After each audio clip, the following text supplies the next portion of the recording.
Today we are unraveling a mystery that has gripped Siaya County, Kenya for weeks. Where is Governor James Orengo? Rumors have been swirling, petitions have been filed, and now a bombshell revelation has emerged.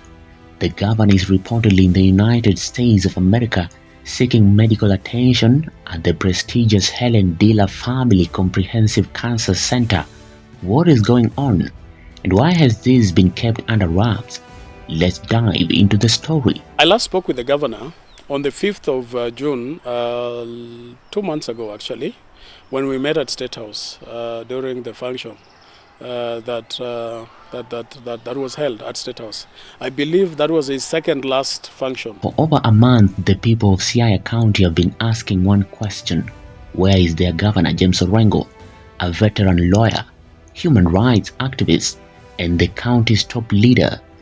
Was last seen in public on June 23, 2025, when he appeared before the Senate's Public Account Committee. Since then, silence. His deputy, Dr. William Odwol, has also been noticeably absent from key county functions, leaving residents worried and the county government into what many are calling a leadership vacuum. Concerned citizens like Julius Outrage have taken action, filing petitions with the Siaya County Assembly, the Ethics and Anti-Corruption Commission, and even the Orange Democratic Movement Party, demanding answers. One resident, Ben Aringo, summed up the frustration. He said, quote, "We want to clarify on who is running Siaya County. If something goes wrong, who is accountable?" End of quote. The citizens of Siaya are concerned that for the last 1.5 months, both the governor and his deputy have not been seen in public performing their duties as envisaged under Chapter 4 of the Constitution of Kenya and the County Government Act. They have not been seen in public, and the citizens are gossiping because there's no information coming from either the executive or the county government as to where these two holders of very important office of the governor of county government of Siaya are. The absence of both the governor and his deputy has sparked fears of stalled projects, including the critical approval of the 2025-2026 county budget. Adding fuel to the fire, County Assembly Speaker George Okodi has been accused of overstepping his role, taking on executive duties like presiding over majority county events. Residents and analysts have cried foul, arguing this violates the separation of powers. Okodi, however, insists the governor is simply on a private trip and remains in charge even from afar. But the lack of clear communication has only deepened the misery. And then, things took a wild turn. On August 4, 2025, a letter surfaced online claiming Governor Orengo had resigned due to health issues.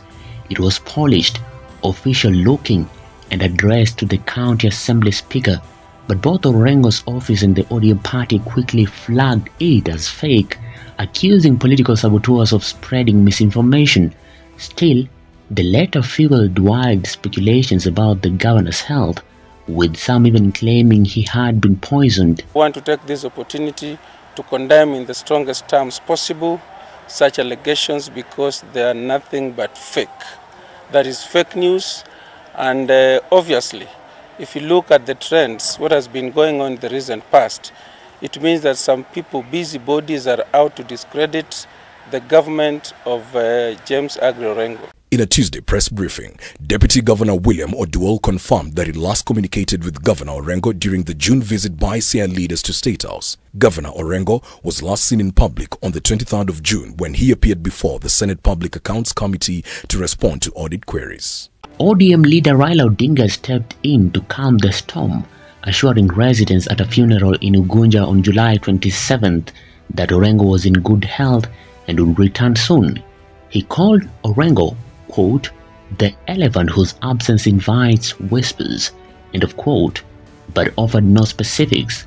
Meanwhile, Deputy Governor William Odwol broke his silence on August 5th, pledging loyalty to Orengo and denying any poisoning rumors. He called for dialogue to resolve the leadership crisis, but admitted he's being sidelined, unable to access his office or official resources. There has been a public agitation and public debate on the need for the two principals, the governor and the deputy governor, to work in harmony for the betterment of Siaya County. Because when the governor and the deputy governor are pulling in different directions, service delivery is obviously impacted. So I want to believe that based on the pressure, even from the public, it behoves us as leaders of integrity to come together and address our differences. Now, here's where the story takes a dramatic twist. Reports have emerged that Governor Orengo is currently in the United States of America receiving medical attention at the Helen Diller Family Comprehensive Cancer Center in San Francisco, one of the world's leading facilities of cancer care. This revelation has raised eyebrows, especially after months of speculation and denials about his health. Posts on X suggest Orengo's trip was kept quiet, possibly to avoid panic or political fallout. Why the secrecy? Some sources claim Orengo's health issues may be serious, requiring specialized treatment unavailable in Kenya. Others, like Kileleshwa Ward member of County Assembly Robert Elai, have criticized the government for seeking care abroad while praising Siaya's medical facilities in the past. Elai's post on X in May 2025 hinted at a liver condition linked to alcoholism, but these claims remain unverified and highly controversial. What we do know is that Orengo's absence has left Siaya in limbo with no timeline for his return. The executive, under the leadership of the governor, remains responsible for implementing laws and managing day-to-day county operations. I call upon all leaders and institutions, specifically the Speaker of County of Siaya, Honorable George Okode, to respect this separation of powers and to safeguard the institutional boundaries that ensure good governance and constitutional order. The situation in Siaya is a governance crisis waiting to happen. The constitution is clear. The deputy governor should step in during the governor's absence, but with Orengo and Oduol at odds, and the county assembly speaker allegedly overreaching, there is a power vacuum. Residents deserve transparency. Where is the governor, and what is his condition? Speculations are ripe, and we have come to petition this assembly to ensure that this speculation from the citizens of Siaya comes to an end by somebody coming to address the same. Where is the governor? Where is the deputy governor? The second item on petition is that in the course of the absence of these two holders of the office of the governor, the Speaker of the County Assembly of Siaya has been seen to be attending functions in the county, which is okay, but he has proceeded also to perform, to execute functions that are meant for the executive. And the third thing is the citizens are concerned because by the Speaker performing duties that are meant for the executive, there is an obvious conflict of interest because he is not going to, he can't pass the budget, he can't execute functions of the executive. And the fourth thing that the citizens have sent us is to ask for the entire hazard process when, if at all, the budget for 2025 and 2026 for Siaya County government has been passed. The citizens would want the such details of the budget to be made public. Siaya County is in the middle of a major development projects like the Siaya County Referral Hospital and the Jaramogi Oginga Odinga Stadium upgrade backed by the national government. A leadership vacuum could derail these initiatives, not to mention the budget delays that threaten salaries and services. Residents aren't sitting quietly. Petitions are piling up, and civil society groups like Siaya Bunge la Wananchi are demanding clarity.